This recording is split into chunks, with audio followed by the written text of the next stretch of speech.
අපේ විදුසවිය අධ්‍යාපනික වැඩසටහනට ඔයාලා හැමෝම සාදරයෙන් පිළිගන්නවා.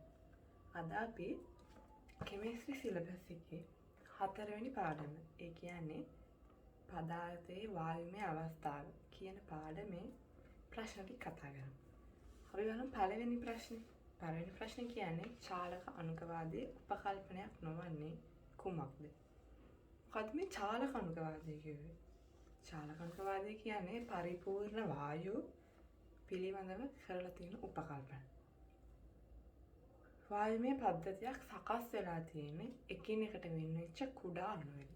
මේ කුඩා අණු විවිධ දිශාවලට විවිධ වේගවලින් අහමු චලිතේ සරල රේඛීය ගමන් කරනවා. මේ අණු අතර ආකර්ෂණ බලවත් විකර්ෂණ බලයක්වත් නැහැ. මේ අණුවක පරිමාව ගත්තම එය අඩංගු භාජනයේ පරිමාව එක්ක සසඳද්දී මේ අණුවේ පරිමාව නොසලකා හැරීක තරම් කුඩායි. ඒ කියන්නේ අපිට කියන්න පුළුවන් මේ වායුවේ පරිමාව එය අඩංගු භාජනයේ පරිමාවට සමානයි කියලා. මේ වායු වල ගැටුම් ඇති වෙන්නේ ඒ වායු අණු අතරයි ඒ වායු අණුවයි ඒ අඩංගු භාජනයේ බිත්තිය අතරයි. මේ හැම ගැටුමක්ම පූර්ණ ප්‍රත්‍යක්ෂයි. ඕක තමයි චාලක අණුකවාදී උපකල්පන. අපි බලමු දැන් ප්‍රශ්නේ. ප්‍රශ්නෙන් අහන්නේ උපකල්පනයක් නොවන්නේ කුමක්ද? වායුමය පද්ධතියක පවතින වායු අණු අතර ආකර්ෂණ විකර්ෂණ වල නොපවතී.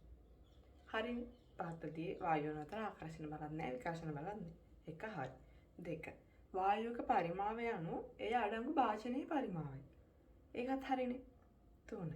වායුමය පද්ධතියක චලනය වෙන වායු අණු මෙන් එකිනෙක මෙන්ම අඩංගු භාජනයේ බිත්ති මත ගැටෙන්නේ පූර්ණ ප්‍රත්‍යස්තවලු. ඒකත් හරි. හතරවෙනි ගන්තියේ වායුමය පද්ධතියක පවතින වායු අණු සියල්ල එකම වේගයකින් නෙමෙයි. එයාලා විවිධ වේගවලින් විවිධ දිශාවලට හමු ලෙස චලනය වෙමින් පවතින. අන්න ඒ වාක්‍ය වැරදි. එතකොට ඒක තමයි උපකල්පනය නොවන්නේ. අපි පස්වෙනි වාක්‍යයක් බලමුකෝ. වායු අණුවක් එය අඩංගු භාජනයේ බිත්තිය මත ගැටෙන විට එහි ගම්‍යතා වෙනසක් ඇති වෙනවා. අපි හිතමු දැන් මේක තමයි බිත්තිය කිය මේ වායු අණුවක් කියනවා මුලින්.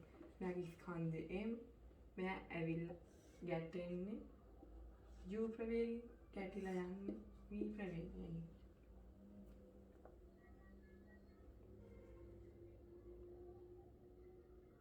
එතකොට අපි දන්නවනේ දැන් මේක පූර්ණ ප්‍රත්‍යස්ත කියලා. එතකොට මේකේ චාලක අණුකවාදී චාලක ශක්තිය සංස්ථිතිකයි. කියන්නේ චාලක ශක්තිය වෙනස් වෙන්න බෑ. ඒ කියන්නේ වේගෙත් වෙනස් වෙන්න බෑ. u.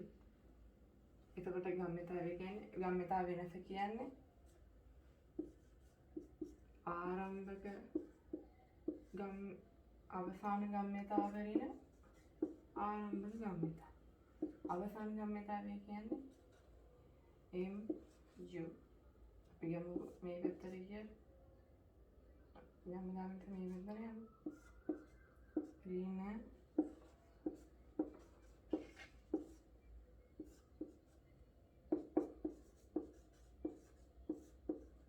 එතකොට ගම්‍යතා වෙනසක් ඇති වෙන්නේ නැද්ද? නෑ, ගම්‍යතා වෙනසක් ඇති වෙනවා.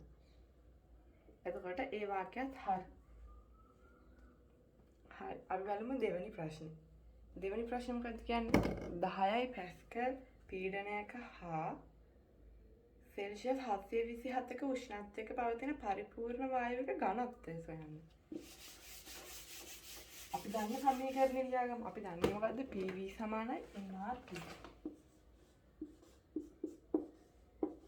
අපි දන්න ඝනත්වය කියන්නේ m බෙදීම v. තව දන්න දෙයක් තමයි m කියන්නේ m බෙදීම v. අපි මේ ඔක්කොම ආදේශ කරගමු.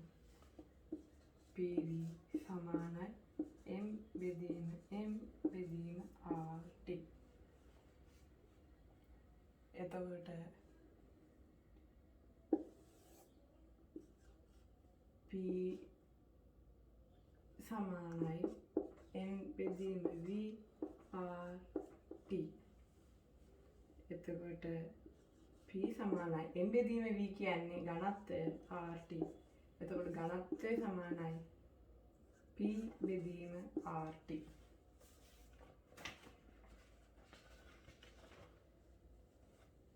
බෙදීම m වෙනවා. pm බෙදීම rt. දැන් අපිට දැන් මෙතන ගණන් දීලා තියෙනවා මේ අගයන් අපිට තියෙන දැන් ඒ අගයන් ආදේශ කරන්න. මේ අගයන් ආදේශ කරද්දී ඒකට හැමදේම බලලා තමයි අපි ආදේශ කරන්නේ.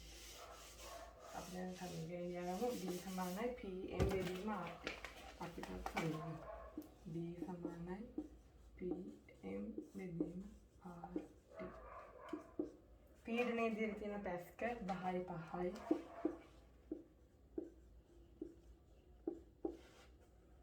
m මෞලික ස්කන්ධයේ දීලා තියෙන 100යි ග්‍රෑම් මෞලයට. මම පැස්කල් කියන එකත් අපි ගන්න පැස්කල් කියන්නේ nm ඍණ 2. ඊපස්සේ මට එක කපන්න ලේසි වෙන්න එහෙම ආදේශ කරගන්න. r කියන්නේ 8.3යි 1.4යි nm m මෝල් ඍණ 1 p ඍණ t කියන්නේ මේ T කියන්නේ නිරපේක්ෂ උෂ්ණත්වය. අපි මේක මනින්නේ කෙල්වින් වලින්. දැන් අපිට දිලා තියෙන සෙල්සියස් වලින්. ඉතින් අපි ඒක කෙල්වින් කරන් ඉන්නවා. එතකොට 727 කෙල්වින් කරන්න මොකද්ද කරන්නේ? අපි මේ 727ට 273ක් එකතු කරාම කෙල්වින් වෙනවා. එතකොට 1000යි. 1003යි කෙල්වින්.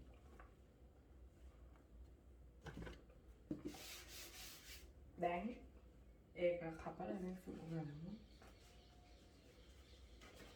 And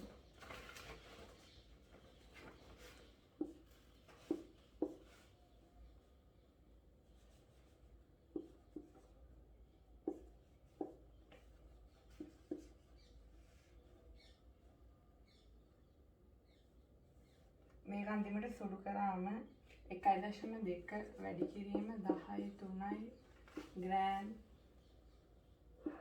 m ඍණ 3 කියලා. එතකොට උත්තරේ 2. අපි ඊළඟට තුන්වෙනි ප්‍රශ්නේ බලමු.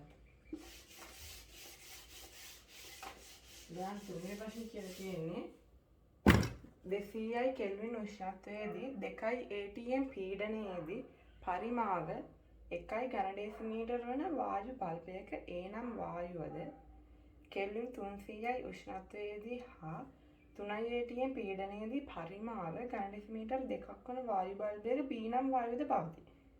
දැන් මෙහෙම කිව්වට මගේ ඔළුවේ හැමදත්තයක්ම තැම්පත් වෙන්නේ නැහැනේ. අපිට එච්චර එහෙම මතක තියාගන්න බෑ. අපිට ඒකට සැරින් සැරේ ගාන කියන්න. ඒ නිසා මම එකපාරට මේ ගානේ A කියලා එකක් තියෙනවා B කියලා එකක් තියෙනවා. මම ගානේ දත්ත ටික ලකුණු කරනවා.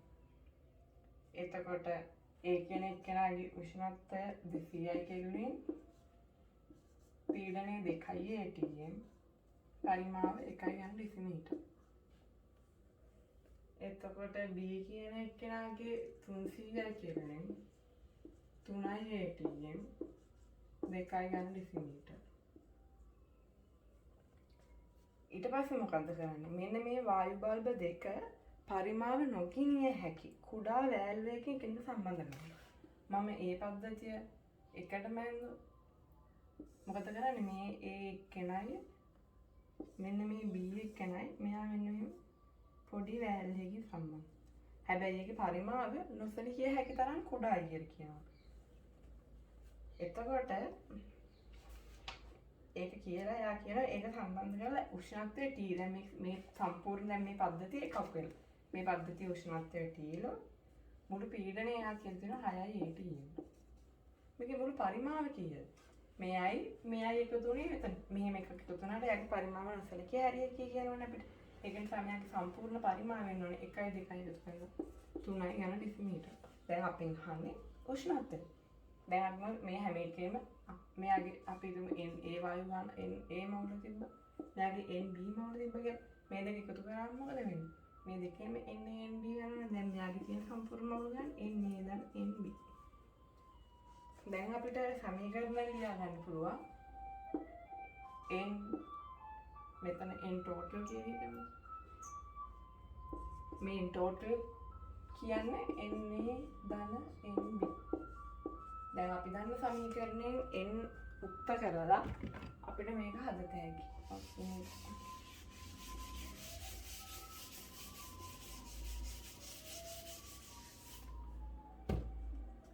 අපි දන්නේ PV සමානයි nRT. n උත්තර කරාම n සමානයි PV බෙදීම RT. එතකොට n total කියන්නේ P total V total RT. NA කියන්නේ PA VA RTA. PB VB RTB. අපි දන්නවා P total දැන් මම මැකුවේ බෝඩ් එකේ ඉඩමක් නිසා ඔයාලම දැන් ඔයගොල්ලෝ ලියාගත්ත කොලේ අර chart එක තියෙද්දි ඔයාලන්ට ලේසි අරකින් බල බල ආදේශ කරන්න V total ආවේ 3 යන ඩෙසිමීටර්. මෙතන අපිට මේ 3 මාර්ක් කරනවා. එතකොට අපිට R කපලා අයින් කරගන්න. එතකොට මෙතන T තමයි අපි දැන් හොයන්න ඕනේ. PA කිව්වේ 2 ATM 2 1 ඝන ඩෙසිමීටර්. එයාගේ උෂ්ණත්වය 200 කෙල්වින්.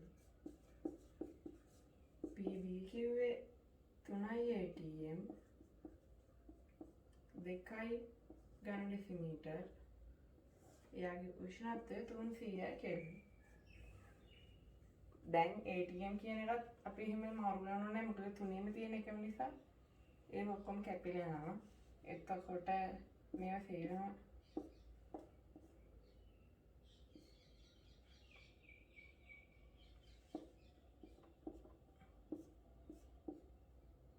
එතකොට මෙතන අන්තිම වෙනවා 100 100 2 සමානයි 18 බෙදීම T. එතකොට මෙතන එනවා එකතු කරාම 100 බෙදීම 3යි 18යි 3යි 6යි. එතකොට T කියන්නේ 600යි කෙල්වින්. T කියන්නේ 600යි කෙල්වින්. දැන් මෙතන උත්තර බලනකො 600යි කෙල්වින් නෑ 600යි සෙල්සියස් තියෙන්නේ. දැන් අපි 100 නැතුව 600 කියලා ටක් ගාලා උත්තරය අපුවම උත්තරේ ගාවම මොකද වෙන්නේ? උත්තරේ වරදිනවා. ඇයි මෙතන සෙල්සියස් වලින් දීලා තියෙන්නේ? දැන් ඉතින් 600 කෙල්වින් කියලා ගන්න නෑ. හැබැයි සෙල්සියස් වලින් උත්තර වගේක් තියෙනවා. අපි දැන් මේක සෙල්සියස් කරලා බලමු සමහර විට උත්තරේ තියෙන්න පුළුවන්. මේක සෙල්සියස් කරාම කරන්නේ 273ක් අඩු කරා. අඩු කරාම එන්නේ 327යි. උත්තරේ තියෙනවා උත්තරේ 1 327යි. හරි. අපි ඊළඟට හතරවෙනි ප්‍රශ්නේ බලමු. හතරවෙනි ප්‍රශ්නේ කියන්නේ T1 උෂ්ණත්වයකදී T1 පීඩනයේදී දෘඩ සංවේග මොහොතක් තුල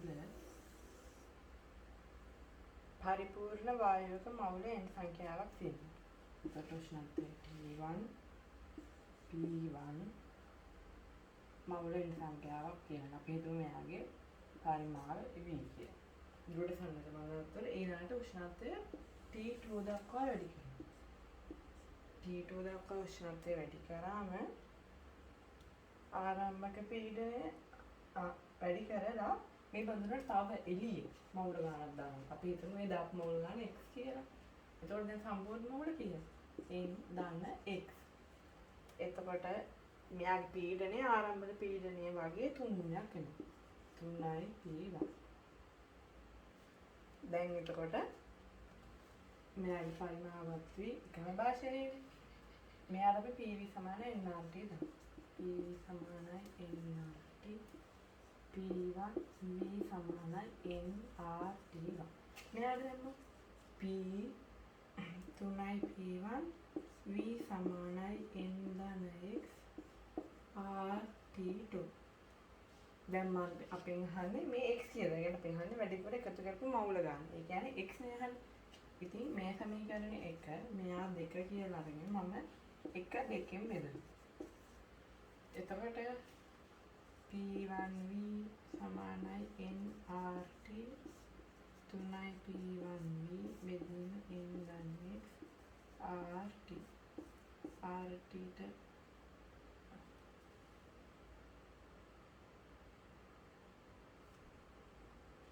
T හපන්න බෑ. මෙතන RT1 RT2 R කැපෙනවා. P1 P1 කැපෙනවා. එතකොට අන්තිමට එනවා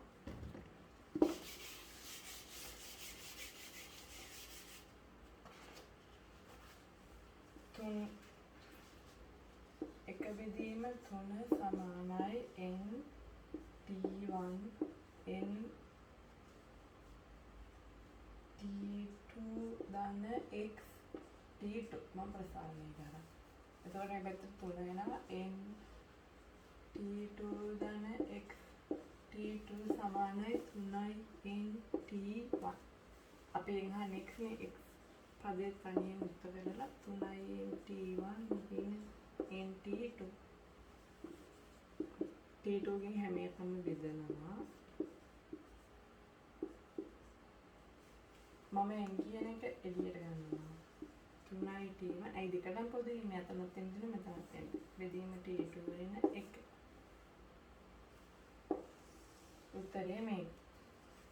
එතකොට උත්තරේ 2.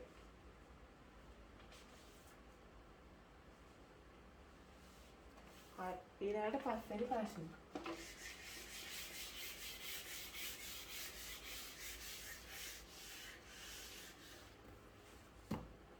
පස්වෙනි ප්‍රශ්නේ මොකක්ද කියන්නේ?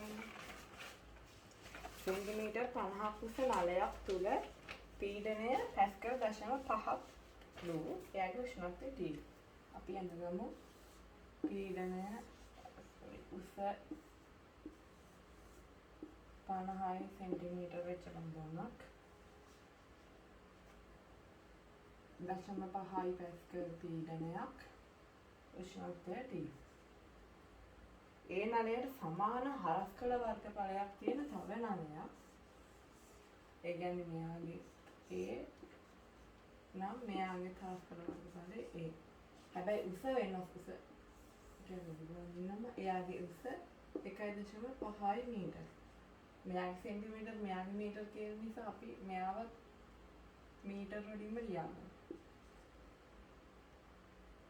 ඊට පස්සේ උෂ්ණත්වය කලින් නලයේ වගේ දෙගුණයි. ඒක උෂ්ණත්වය 2යි T. අපෙන් අහන්නේ මේ දෙකොල්ල මෙයාගේ වායු ගාන මෙයාගේ මොළ ගාන සමානයිද? අපෙන් අහන්නේ මෙන්න මෙයාගේ පීඩනය. දැන් මේකට මොකක්ද කරන්නේ? n සමානයි දෙකේම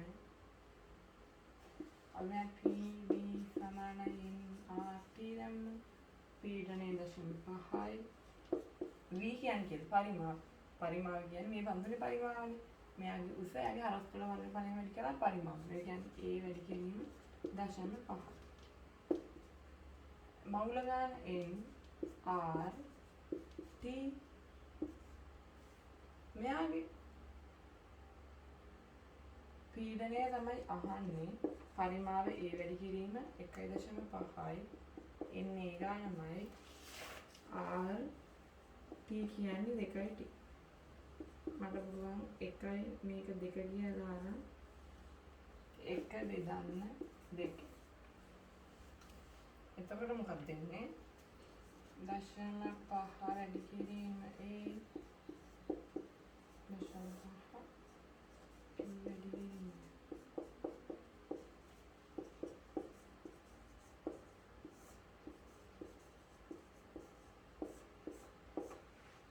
කැපෙනවා මේවා 3යි 1.5 බෙදීම 3 සමානයි p.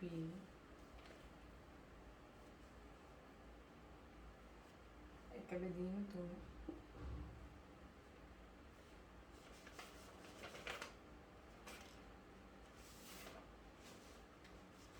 එක 3 මෙගම් කිය 0.3යි 3. එතකොට උත්තරේ 3.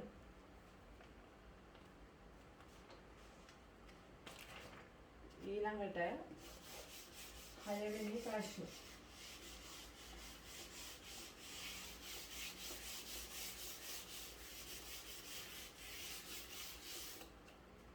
පළවෙනි ප්‍රශ්නේ අහන්නේ අපෙන් නිවැරදි ප්‍රකාශනය මොකක්ද කියලා. අපි බලමු ඒ වායුවක වර්ග මධ්‍යස්ථ වේගය උෂ්ණත්වයේ පත පමණක් රඳා පවතී.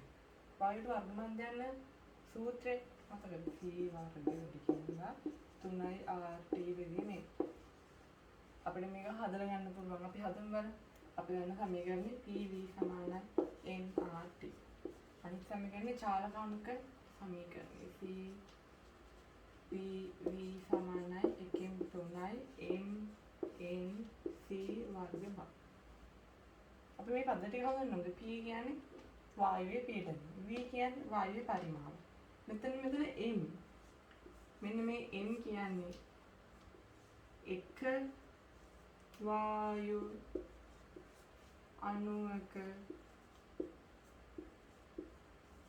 ස්කන්ධය. එක වායු අණු ස්කන්ධය මේ m කියන්නේ. m කියන්නේ වායු අණු ගණන. c වර්ග බ කියන්නේ වර්ග මධ්‍යයන් ප්‍රවේගය. හරි. දැන් අපෙන් අහන්නේ වායුවක වර්ග මධ්‍යයන් වේගය. සමීකරණ අපි මෙයා සමීකරණයක් තමයි ගන්න. දැන් මේ දෙකම අපි මෙයා එක මෙයා දෙක කියලාන්ට PV සමාන නිසා මට එක දෙකට සමාන කරන්න පුළුවන්. එතකොට nRT සමානයි 3න් 1යි mnc වර්ග භාගය රැඳ. ඊට පස්සේ මට පුළුවන් මෙන්න මේ n කියන්නේ m බෙදීම m dash කියනවා මම මොකද m කියන්නේ වායුවේ සම්පූර්ණ ස්කන්ධය. මෙතන මේ m කියන්නේ වායුවේ සම්පූර්ණ ස්කන්ධය. හැබැයි මේ m කියන්නේ එක වායු අණුවක ස්කන්ධය. දැන් එක වායු අණුවක ස්කන්ධේ වායු අණු ගණනින් වැඩි කරාම අපිට එන්නේ සම්පූර්ණ ස්කන්ධය. එතකොට මට මෙතනට මේ දෙන්න වෙනුවට m dash දාන්න. ඇයි එක වායුවක ස්කන්ධේ සම්පූර්ණ වායු අණු ගණනින් වැඩි කරා. එතකොට සම්පූර්ණ ස්කන්ධය. එතකොට මට මේ m dash මේ m dash කපදේ. දැන් මම c වර්ග භාග කරොත් මේ තුන මෙහෙට යනවා 3i rt බෙදීම m. මෙන්න මේ සමීකරණය. එතකොට බලන්න මේ c වර්ග කියන එක T උෂ්ණත්වය මත විතර දාපවතින්නේ නෑ මේ මෞලික ස්කන්ධය මත දාපවතින. අන්න ඒ කියන්නේ ඒ ප්‍රකාශනය වැරදි. එතකොට අපිට ඉස්සරහින් වැරද්දක් දාගන්න ඕනේ. අපි යනවා B කියන්නේ වායු අණුවක මධ්‍යයන් උත්තරණ චාලක ශක්තිය. වායු අණුවක මධ්‍යයන් උත්තරණ චාලක ශක්තිය නිරපේක්ෂ උෂ්ණත්වය මත පමණක් ගන්නවා. වායු අණුවක අර සූත්‍ර දෙක on nRT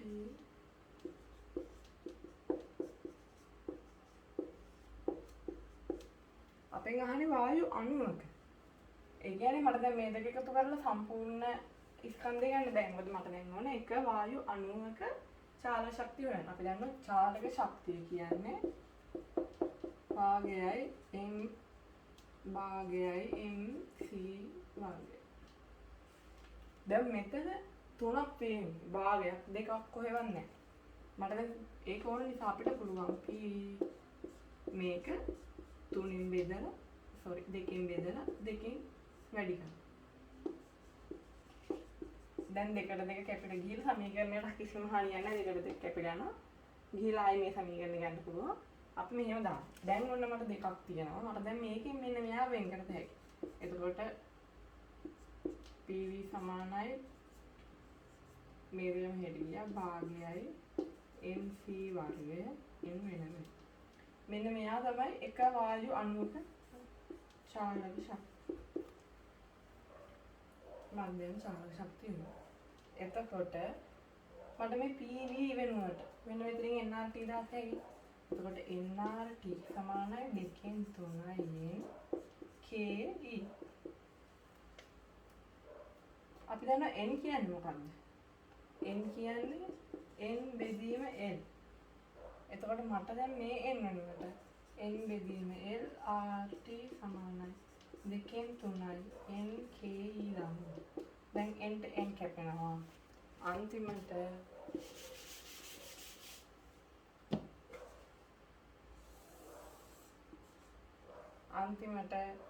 r බෙදීම lt 3 බෙදීම 2 සමානයි ke. r කියන්නේ මොකක්ද? සාරවත්‍ර වායු නියති. l කියන්නේ අවගාඩ්‍රෝ සංඛ්‍යාව. මේ දෙන්නම නියතයක්. අපි මේ දෙන්නගේ එකතුවට කියනවා බෝල්ට්ස්මාන් නියති. k t බෙදීම 3 බෙදීම 2. අන්න. එතකොට වායුවක මධ්‍යම චාලක ශක්තිය රඳා පවතින්නේ නිරපේක්ෂ උෂ්ණත්වය මත පමණයි. එතකොට B හරි. ඊළඟට වායුමය පද්ධතියක උෂ්ණත්වය වැඩි කරන විට උපරිම සම්භාව්‍ය වේගය උපරිස සම්භාව්‍ය වේගය කිව්වේ මොකක්ද? උපරිස සම්භාව්‍ය වේගය කියන්නේ වැඩි වායු අනුභාගයක් අත්පත් කරගෙන තියෙන වේගයට. වැඩි වායු අනුභාගයක්. එතකොට වායුමය පද්ධතියක උෂ්ණත්වය වැඩි කරනවා. දැන් අපි මේ උපරිම සම්භාව්‍ය වේගයට අපි මැක්ස්වෙල් බෝල්ට්ස්මාන් ව්‍යාප්තිය කරන්නේ අනුභාගය වේගය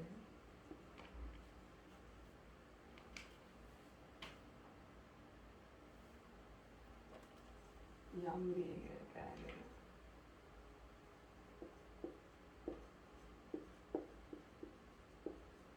එතකොට මේකට එන්නේ මෙන්න මෙහෙම වක්‍රයක්.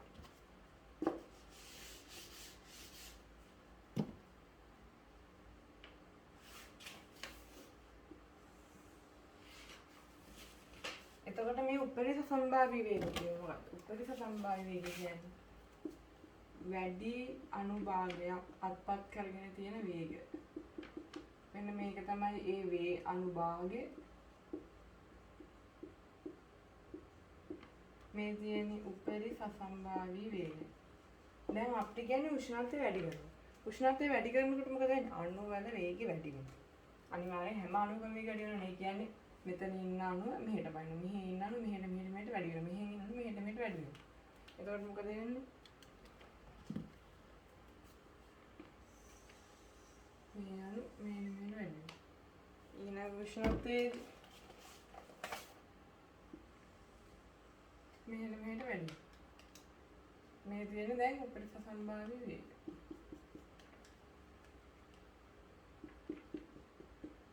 එන්නේ මොකද වෙන්නේ? උපරිස සම්භාව්‍ය වේගය වැඩි වෙනවා. හැබැයි උපරිස සම්භාව්‍ය වේගයේ පවතින අණු ගාන අනුභාගය උපරිස සම්භාව්‍ය වේගයේ පවතින අනුභාගයට මොකද වෙන්නේ? ඒකෙන් එන්න අඩු වෙනවා. අන්න එතකොට ඒ ප්‍රකාශනයත් හරි. ඊළඟට D වලට යන්න. D කියන්නේ D වල කියලා තියෙන්නේ හීලියම්, නියෝන්, ආගන්, ක්‍රිප්ටන්, හීලියම් මේ වායුන්ගේ වර්ගමන්දන් මූල ප්‍රවේගය වැඩි වෙනවා. දැන් වර්ගමන්දන් මූල ප්‍රවේගයේ සූත්‍රයක් ගත්තා අපි 3යි RT බෙදීම මූල ප්‍රවේගයන්නේ. එතකොට වර්ගමන්දන් මූල ප්‍රවේගයට එකයට මූල අනුලෝම සමානුපාත. එතකොට බලන්න ස්කන්ධය ඉන්නේ වැඩි වෙද්දී ප්‍රවේගයට මොකද වෙනවනේ? එන්න අඩු වෙනවා. එතකොට දැන් මේක කියලා තියෙන හීලියම්ට වඩා හැබැයි නියෝන්ගේ ප්‍රවේගය වැඩි. එතකොට මේක වැරදිනේ වෙන්න ඕනේ. හීලියම්ට වඩා නියෝන්ගේ ස්කන්ධය වැඩි, ඊට වඩා ආගන්ගේ ස්කන්ධය වැඩි, ඊට වඩා ක්‍රිප්ටන්ගේ ස්කන්ධය වැඩි. එහෙනම් එන්න හීලියම්ට වඩා නියෝන්ගේ අඩු වෙන්න ඕනේ, එයාට වඩා ආගන්ගේ අඩු වෙන්න ඕනේ, එයාට වඩා ක්‍රිප්ටන්ගේ අඩු වෙන්න ඕනේ. එතකොට ඒක වැරදි. එතකොට හරි B හා C. ඒ කියන්නේ උත්තරේ 3. ඊළඟ ප්‍රශ්නේ බලමු 7. වායුමය පද්ධතියක හීලියම් තියෙනවා නියෝන් තියෙනවා. ඒ දෙන්න අතර මවුල භාග අනුපාතය මෙයාගේ 3යි නම් මෙයාගේ 1යි. ඒ කියන්නේ මවුල භාග ගත්තොත් 4න් 3යි හීලියම්ගේ නියෝන්ගේ 4න් 1යි. මේ පද්ධතිය මුළු පීඩනය 3.2 වැඩි කිරීම 10 4යි පැතිකඩ. අපිට කියනවා වගන්ති 4ක් දීලා නිවැරදි ප්‍රකාශන. අපි ඒ බලමු ඒ වල කියන හීලියම් වල ආංශික පීඩනය 2.4 වැඩි කිරීම 10 4යි පැතිකඩ. හීලියම්ගේ ආංශික පීඩනය වල කොහොමද? මුළු පීඩනය එයාගේ මූල භාගයෙන් වැඩි කරනවා. එනවා 2.4 වැඩි කිරීම 10 4යි පැතිකඩ. එතකොට ඒක හරි. B නියෝන්ගේ ආංශික පීඩනය 0.2 වැඩි කිරීම 10 4 0.8 වැඩි කිරීම 10 4. ඒ කියන්නේ 8 වැඩි කිරීම 10 3. ඒත් හරි Bත් හරි. ඊට පස්සේ C උෂ්ණත්වය නියතව තබාගෙන පද්ධතියේ මුළු පරිමාව දෙගුණයක් කරන් හීලියම් වල ආංශික පීඩනය අඩු වෙනවා. උෂ්ණත්වය නියතයිද? පද්ධතියේ මුළු පරිමාව දෙගුණයක් කරනවා. එතකොට මොකක්ද? බෝල් PV සමාන PV සමාන K බොයිල් නියම. බොයිල් නියමය අනුව V දෙගුණයක් වුණා නම් පීඩනය මොකද වෙන්නේ? භාගයක් වෙනවා. ඒ කියන්නේ පීඩනය අඩු වෙනවා.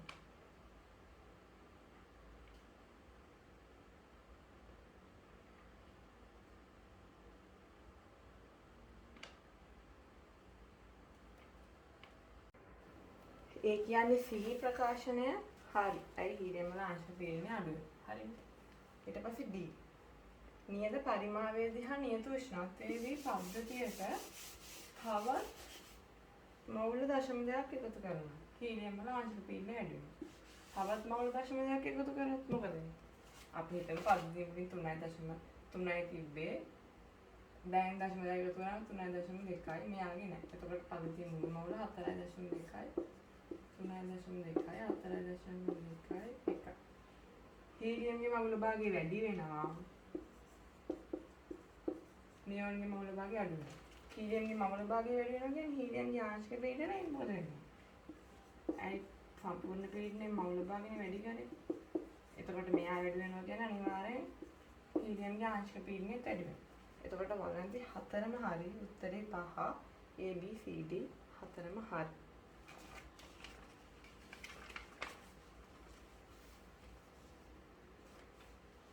අපි බලමු මේකේ මේ මම දැන් P වැඩි කරා මවුල වාගේ මේ සමීකරණය කොහොමද? මේක තමයි ඩෝල්ටන්ගේ ආංශික නියමය. ඩෝල්ටන්ගේ ආංශික නියමය කිව්වේ මොකද්ද?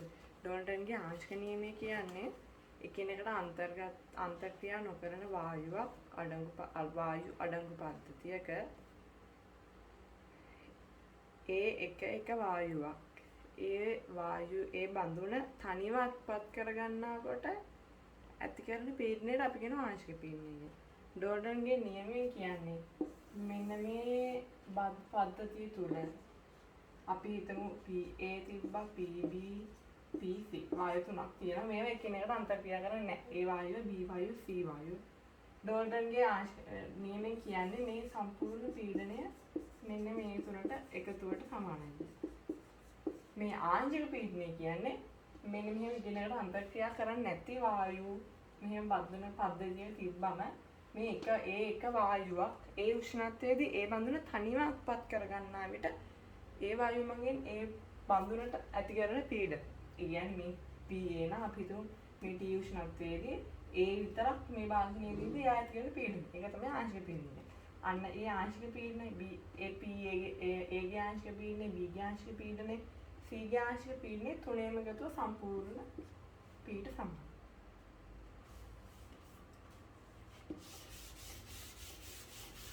අපිට ඒක ඔප්පු කරන්න පුළුවන්. අපි හිතමු මේ බඳුනක් තියෙනවා. A B C තියෙනවා කියලා හිතන්න. එකම උෂ්ණත්වය T පරිමාණය එකයි. මෙයාගේ PA අපි හිතමු NA. PB NB NC PC. දැන් මේ මුළු පද්ධතියේ n total කියන්නේ NA දන NB දන NC. අපි දන්න සමීකරණේ PV සමානයි nRT. අපිට n උත්ත කරන්න පුළුවන් PV බෙදීම RT. P total VRT. එකම උෂ්ණත්වයේ ඔක්කොම එකම උෂ්ණත්වය. එතකොට PA VRT PB VRT PC VRT මේ හැම එකම කැපෙනවා. අන්තිමට යනවා PT සමානයි PA ධන PB ධන PC. එහෙම නැත්නම් අපිට පුළුවන් දැන් මේ එක සමීකරණ තව සමීකරණයක් අපි උත්පන්න කරනවා.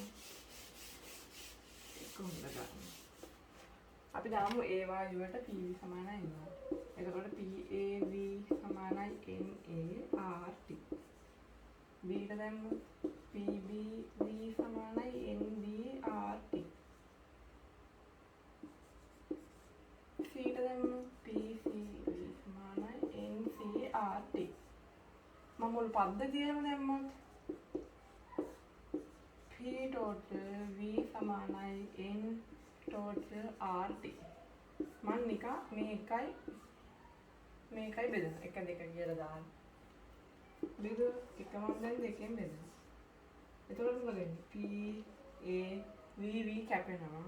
P total RT කැපෙනවා N A N T. මොකද මේ N A N T කියන්නේ? A ගේ මවුල භාගය. එතකොට P ගේ ආංශික පීඩනය කියන්නේ PTXA. මේකත් අපි ඉස්සෙල්ලා ගන්න හදලා පාවිච්චි කරා. මේ කියන එක.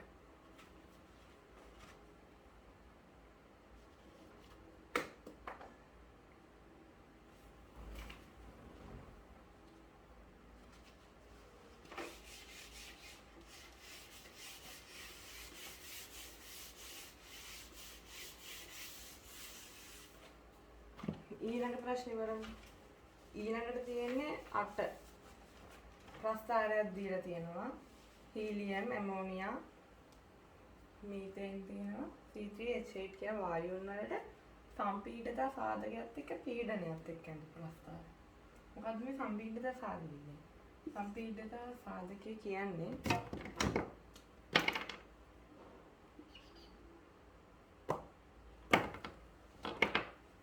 සම්පීඩිත සාධකය කියන්නේ PV විදිහම NRT. එතකොට පරිපූර්ණ වායුවකට මේ Z කියන එක කීයද? පරිපූර්ණ වායුව අපි දන්නවා PV සමානයි NRT. ඒ කියන්නේ මේ උඩ පදේ යට පදේ සමානයි. ඒ කියන්නේ පරිපූර්ණ වායුව නම් Z කියන්නේ 1.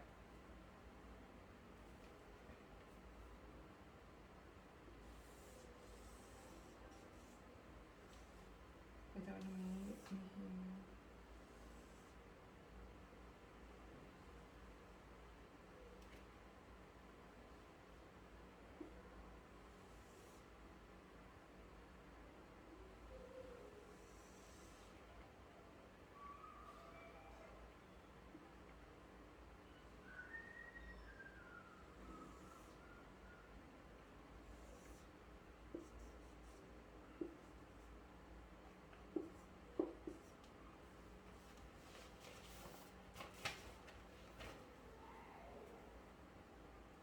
වායු අණු අතර ආකර්ෂණ බල ප්‍රබලතාවය වැඩි වෙනකොටයි සාපේක්ෂ අණුක ස්කන්ධය වැඩි වෙනකොටයි වායු පරිපූර්ණ තත්ත්වයෙන් එන්න අපගමනය වෙන්නේ. මොකද දැන් වායු වල ආන්තර අණු වල ප්‍රබලතාවය වැඩි වෙනකොට යාලා අතර ආකර්ෂණ බල විකර්ෂණ බල තියෙනවා. එතකොට සාපේක්ෂ අණුක ස්කන්ධය එන්න වැඩි වෙනකොට අපිට කියන්නේ පරිමාණ නොසලකා හැරිය හැකියි කියලා. ඒක නිසා එයාලා එන්න වැඩි වෙද්දී ඒගොල්ලන්ගේ පරිපූර්ණ තත්ත්වයෙන් අපගමනය වෙන ඒවා වැඩි වෙනවා. දැන් අපෙන් අහන්නේ A මොකද්ද, B මොකද්ද, C මොකද්ද, D මොකද්ද කියලා. ඇමෝනියා කියන එක අතන ඇමෝනියා හදන්නේ මොනවද? ඇමෝනියා වල හයිඩ්‍රජන් බන්ධන තියෙනවා. ඒ කියන්නේ දෙතික අණුක ආකර්ෂණ බල වලින් හයිඩ්‍රජන් බන්ධන කියවම සාමාන්‍ය ප්‍රබල බන්ධනය. එතකොට ඇමෝනියාවෙන් මොකද වෙන්නේ? ඒ වගේ හිම ඒක අන්තර අණුක ආකර්ෂණ බල. ඉහළ අන්තර අණුක ආකර්ෂණ බලයක් තියෙන නිසා ඇමෝනියා පීඩනය ඉහළ පීඩනවලදී මොකද වෙන්නේ? ඇමෝනියා ද්‍රව වෙනවා. එතකොට මෙහෙම ගිහලා මේක නැවතලා තියෙන එක දැනගි. එයා ද්‍රව වෙලා. ඒ කියන්නේ අනිවාර්යෙන් A වෙන්න ඕනේ. ඇමෝනියා. ඊට පස්සේ B බලන්නකෝ. B බලුවා. B C D යන D අපිට කියන්න පුළුවන් D එයා හැම යටට ඇවිල්ලා නැහැ පොඩ්ඩක්වත් උඩට කියලා. D හීලියම් කියන එකේ අන්තරණුක බලත් ගොඩක් අඩුයි. මොකද යාට තියෙන ලන්ඩන් බල අපි දන්නවා මේ දුර්වලම බන්ධනය. එතකොට සාපේක්ෂ අණුක ස්කන්ධය ගත්තම 2යි. එතකොට එයා තමයි අඩුව වෙන්න ඕනේ. එයා කියන්නේ මේ පරිපූර්ණ තත්ත්වයෙන් අපගමනය වෙන්නේ අඩු වෙන්නේ. එයාගේ අන්තරණුක ආකර්ෂණ බලයත් ලන්ඩන් බලය ඒකත් අඩුයි. මෞලික ස්කන්ධ එකක් දෙක ඒකත් අඩුයි. එතකොට මේකේ අඩුවේ. එහෙම අපගමනය වෙලා තියෙන්නේ D. එයා එතකොට හීලියම් වෙන්න ඕනේ. ඊළඟට තියෙන්නේ CH4 C3H8. මේ දෙන්නෙන් ගත්තොත් මෙයාගේ ස්කන්ධය 12 මෙයාගේ ස්කන්ධය 40. C3H8 ගේ වැඩි. ඒ කියන්නේ ස්කන්ධය වැඩි වෙනකොට එයා පරිපූර්ණ තත්ත්වයෙන් අපගමනය වෙන වැඩි. එතකොට මේ වැඩිපුරම අපගමනය වෙලා තියෙන්නේ ඒ කියන්නේ B C3H8 C CH4. මොකද පරිපූර්ණ තත්ත්වයෙන් එන්න වැඩිපුරම අපගමනය වෙන අණුක ස්කන්ධය වැඩි වෙද්දී අන්තර අණුක ආකර්ෂණ බල ප්‍රබල වෙද්දී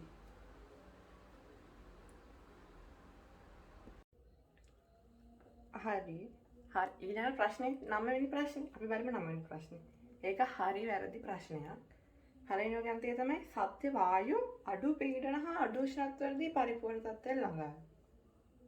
සත්‍ය වායුවක් කියන්නේ මොකද? අපි මේ පරිපූර්ණ වායුවක් කියන්නේ මුලින්ම පරිපූර්ණ වායුවක් කිව්වේ ආකර්ෂණ බල විකර්ෂණ බල නැහැ.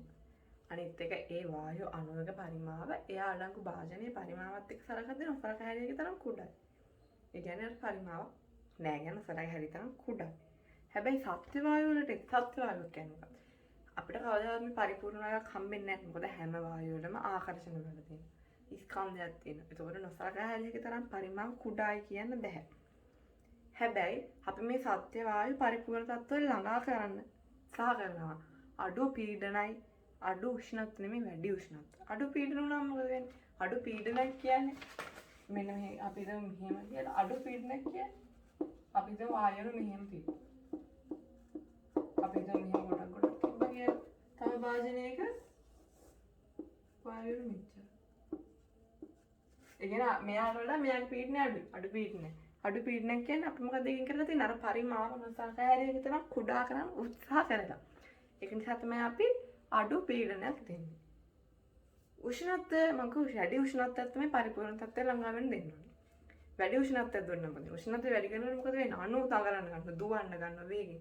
වේගය වැඩි වෙනවා.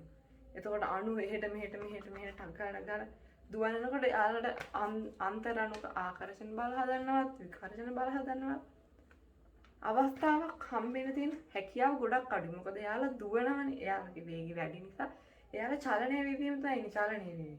එතකොට එයාලට බන්ධනයක් අන්තරණුක ආකර්ෂණ බලයක් හටගන්න තියෙන හැකියාව ගොඩක් අඩුයි. අන්න ඒක නිසා අපි සත්‍ය වායුව පරිපූර්ණ තත්ත්වයට ළඟා කරන්න අඩු පීඩනයි වැඩි උෂ්ණත්වය තමයි දෙන්න ඕනේ. ඊළඟ මොනවද තියෙන්නේ? එකම උෂ්ණත්වයේදී පීඩනය අඩු වෙන විට තාත්වික වායුව පරිපූර්ණ තත්ත්වයෙන් අපගමනය. දැන් උෂ්ණත්වය වෙනස් කරන්නේ එකම උෂ්ණත්වය පීඩනය අඩු වෙනකොට මොකද වෙන්නේ?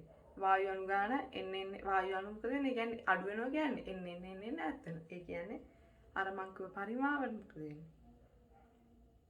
ඒක අඩු වෙනවා එන්න සරකා හැරි විතරම කුඩා වෙනවා. ඒ කියන්නේ පරිපූර්ණ තත්ත්වයට එන්න ළඟා වෙනවා. අපගමනය වෙනව නෙමෙයි එන්න ළඟා වෙනවා. එතකොට ඒ වාක්‍යයත් වැරදි. ඒ කියන්නේ මගන්ති දෙකම වැරදි. ඒ කියන්නේ මේකට උත්තරේ 5.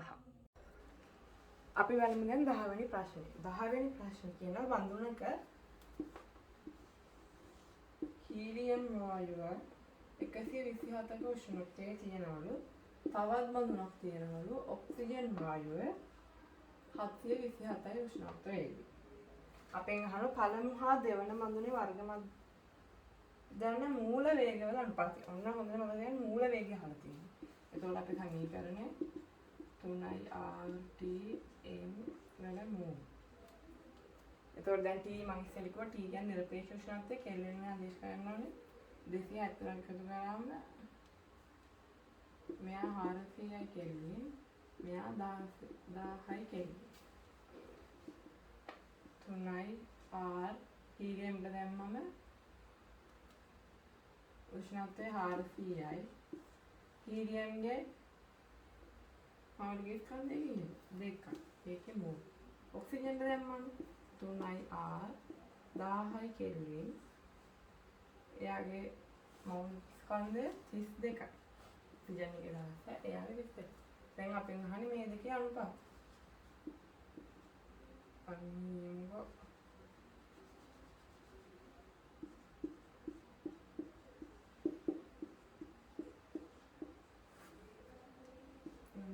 තුනයාගේ පිළිනවා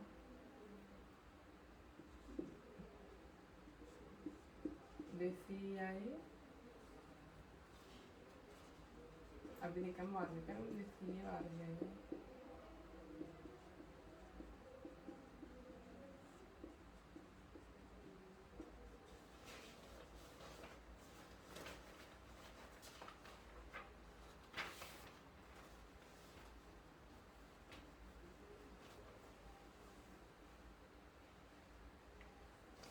අපිට උත්තර දෙන්න බෙදීමක් විදියට ඒ කියන්නේ